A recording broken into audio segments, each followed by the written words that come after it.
अभी पिछले वीक हम केदारकंठा ट्रैकिंग के लिए गए थे, जो कि यात्रा कैसे शुरू हुई और कैसे कंप्लीट हुई सब शॉर्ट तरीके में और एक बार हाइलाइट्स के हिसाब से बता देता हूँ।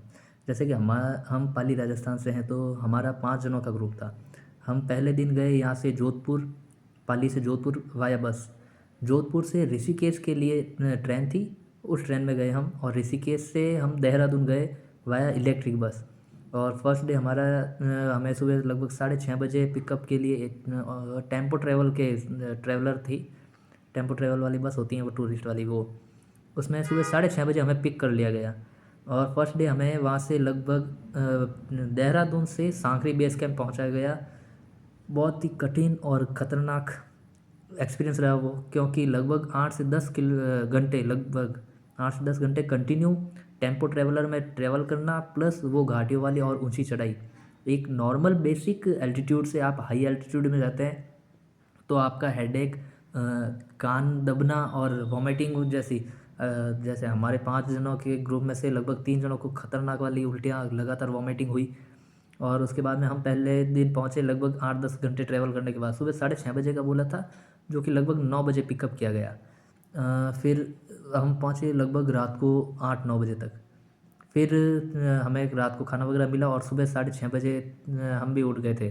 8:30 बजे तक हमें रेडी होने के लिए बोला, जो कि अपने यशपाल भैया हमारे बहुत ही अच्छे कोऑर्डिनेटर थे, उन्होंने हमें गाइड किया। और आगे हमारे राम जी भाई गाइडर थे, जो कि हमें कंप्लीट ट्रैक करवाया। पहले दिन हमें अपने जो बेस कैंप होता है, सांकरी बेस कैंप से हरगांव कैंप लगता है, वहाँ तक लगभग 4.5 किलोमीटर की होती है। हालांकि 4.5 किलोमीटर देखा जाए तो माउंटेन धरातल यानी कि जो नीचे वाले लेवल से सीधी चढ़ाई का बताते हैं 4.5 किलोमीटर, पर एक्चुअल में अपन सीधा चढ़ नहीं सकते, जिग जैग पैटर्न में चढ़ना होता है।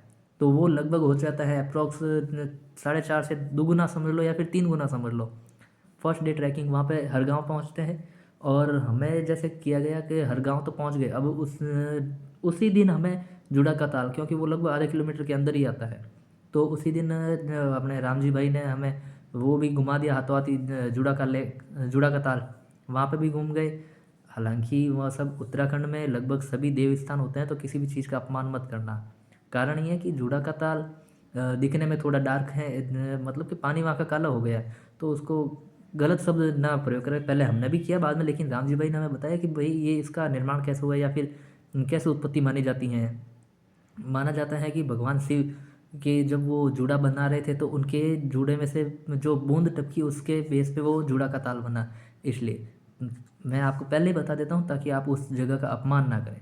फिर एक दिन में पहले ही हमने ये कवर कर दिया था। सेकेंड डे हमारा हुआ था अपने, एक दिन में 2 जगह कवर कर ली। एक तो हरगांव बेस कैंप पहुँच गए, और हरगांव बेस कैंप पहुँचते ही हमने जूड़ा का ताल भी देख लिया।